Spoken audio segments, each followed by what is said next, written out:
Good day, everyone. Welcome to my YouTube channel. And today we're going to be analyzing the game between Ian Nepomniachtchi and Ediz Gurel at the 2025 FIDE Grand Swiss.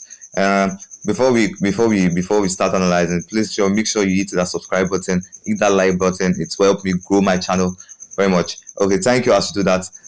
Back to the game. And before we start analyzing it, we're talking a little bit about the players. We all know Ian Nepomniachtchi. We all know how strong he is. He has played two Chess World Championship, losing both actually. Funny enough, losing both to Magnus and Dingleren.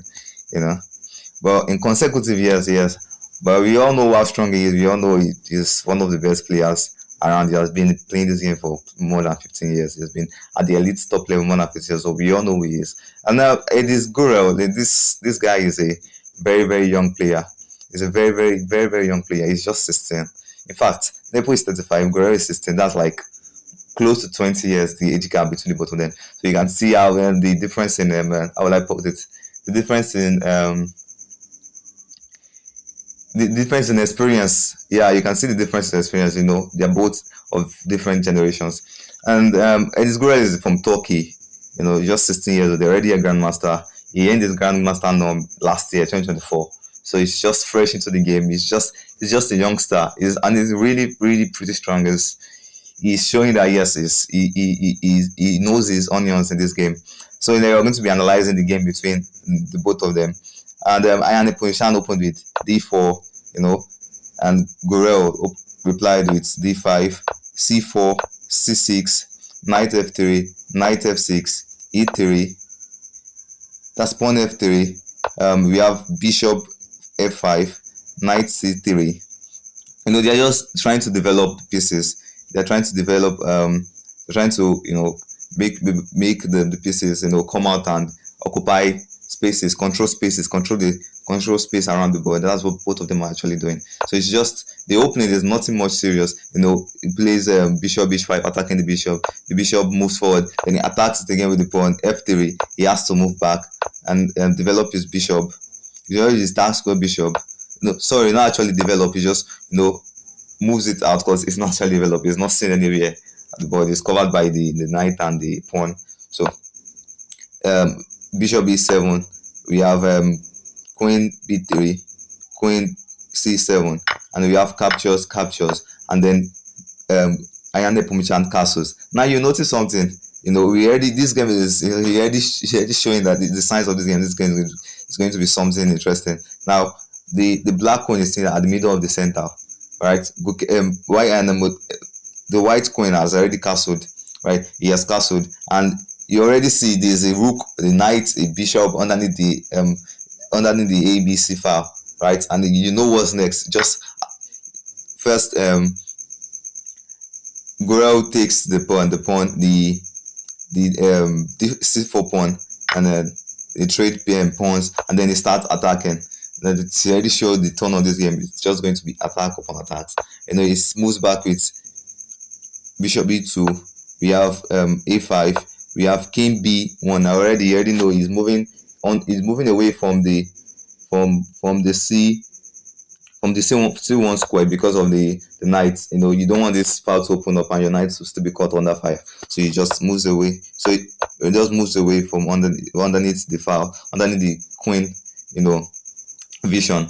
Now we have a4, c2, queen c2. We have a3. Now up until this moment, there's nothing really going on, right? You're just trying to attack. It's still very much equal. You don't want to take this pawn. As beginners, just take pawn anyhow. You don't want to take this pawn because you open up the position. You open up the position this way, and white can start attacking you. So he just keeps it close. Now he went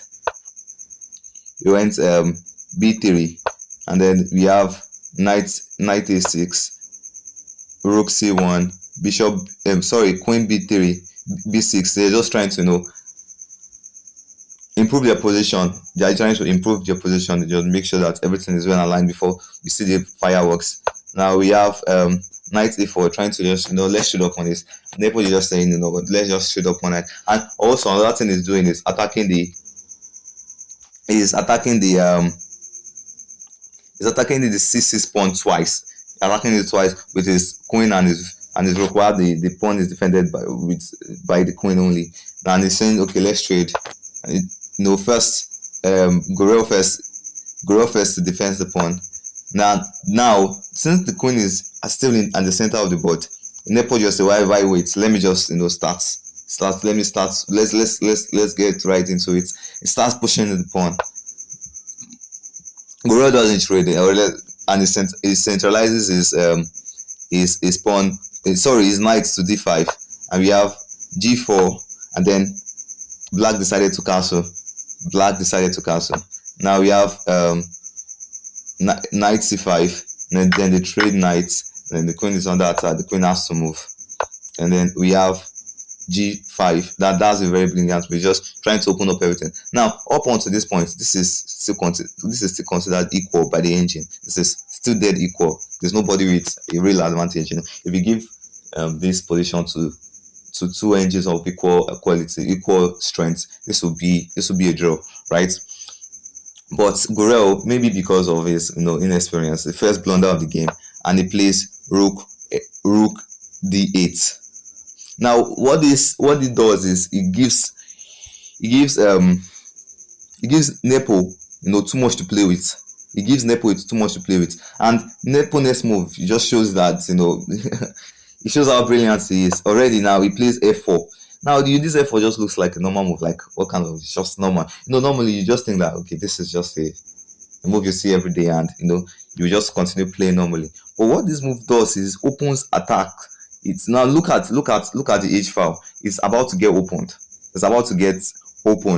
Now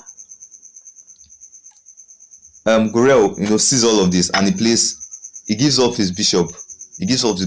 But now let's which is actually the best move in the position. Giving up your bishop is the best move in the position. But let's look at what will happen if you just play a normal move. Let's say black is just oblivious. It doesn't know that he's under fire and just plays a normal move. Let's say he just plays this move, right?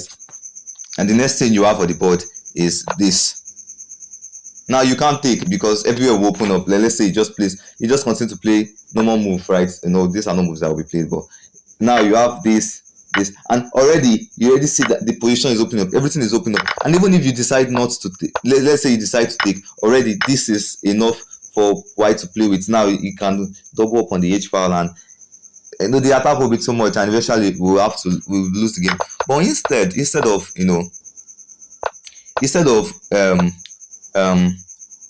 Gurel to actually sit back, I think at this point he already knows that this position is bad. Instead of him to sit back, he does something. He trades pieces, but he trades it in a funny way. Now he sacks his bishop. No, actually sack. He takes the pawn and queen take. Then he takes this knight. He takes that other pawn. Then the pawn takes, and then he takes this bishop that is left undefended. Now what he has done is he traded two of his pieces for a piece and extra 2 pawn. And that's the thing about chess. Once you have your position is shaky, the first thing you should try to create counterplay. All he's trying to do is just make the position unstable so you can get advantage. Now, what does Ian Nepomniachtchi do? First, he defends the f4 pawn and also attacking the rook. Now the rook gives a check, moves, and then he plays then he plays e5. Now the next move, Ian Nepomniachtchi takes the pawn. Of course you cannot take back because your queen will be hanging. So he develops he puts his rook on the upper file. Ian Nepomniachtchi drops back, attacking the pawn. He just putting pressure on the pawn. Then you have takes, and then he sidesteps. When he's under attack, he moves to the c3 square, and then we have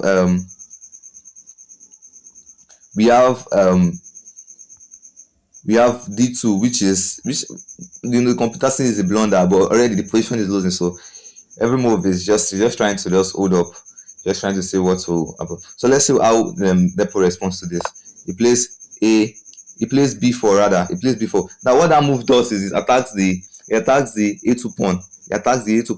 And the only way to defend, the only move here is just to push the pawn, and your bishop now is defending the pawn. Now Gurel, yeah, plays queen d6. We have rook h e1. We have queen e8, leaving the back rank for so any attack will not, get to him. And then we have h5, pushing the pawn, trying to open up the position. It takes, and then Nepo takes the pawn, on the f7 square. And then we have rook d3 attacking the queen, and then we have Nepo is just saying, what, let's just trade pieces. But Gorel doesn't trade; he just pushes the pawn, takes, and then we have e7. Now this is, we all know what discover checks are. You don't want to get caught in the discover check. But instead of Gorel to just step back, he just decided to just, what, discover check. There's nothing he can do with it. So he just takes the pawn. Then we have discover check. He has to move back, and then we have e3. Sorry, and we have rook e1.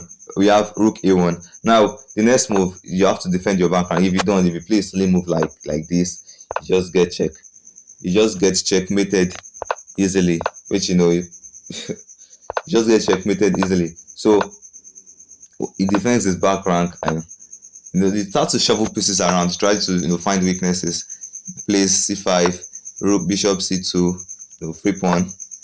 He starts to, now you would think that this is, that's why chess is very funny. You think that you can take, because if you take this pawn, you have this,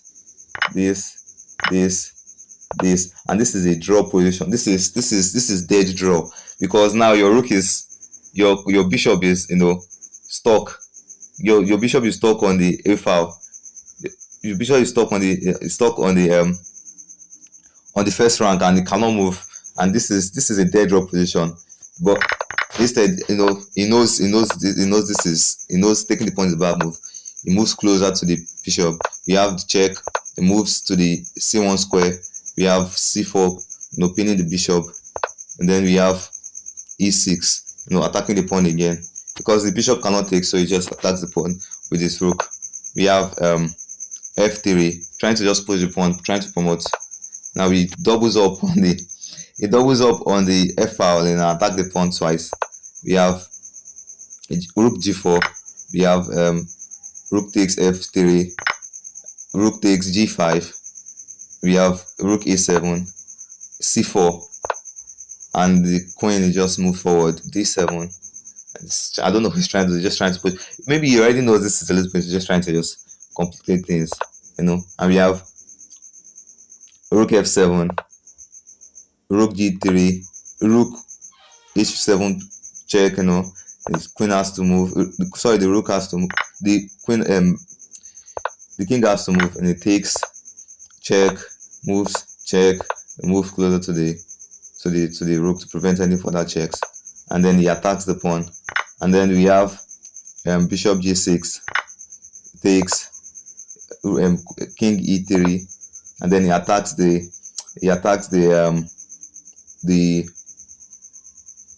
bishop. But already this is a winning position, and this is first mate, whether you like it or not. You can prolong the mate, or you can just quickly, he gives a check, he moves, and he takes the c4 pawn. Already at this position that Gurel resigned.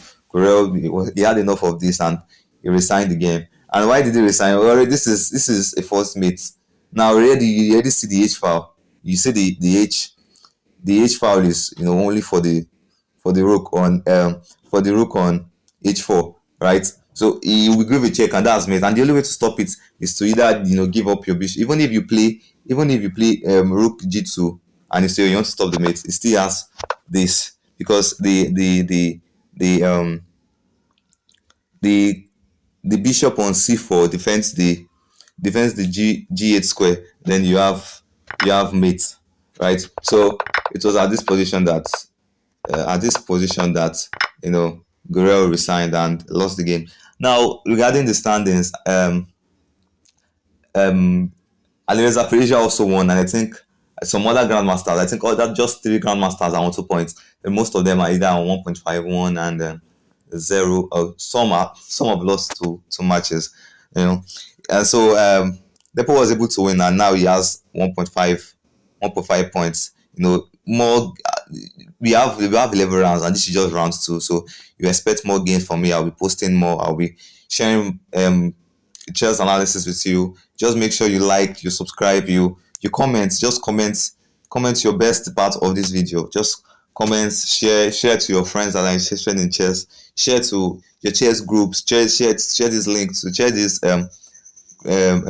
video to anyone that I feel is interested in chess. Yeah, thank you. And if you stayed this far, thank you very, very, very much for listening to me. I mean, it's a pleasure. It's an honor doing this. And yeah, see you tomorrow in round three. Let's go.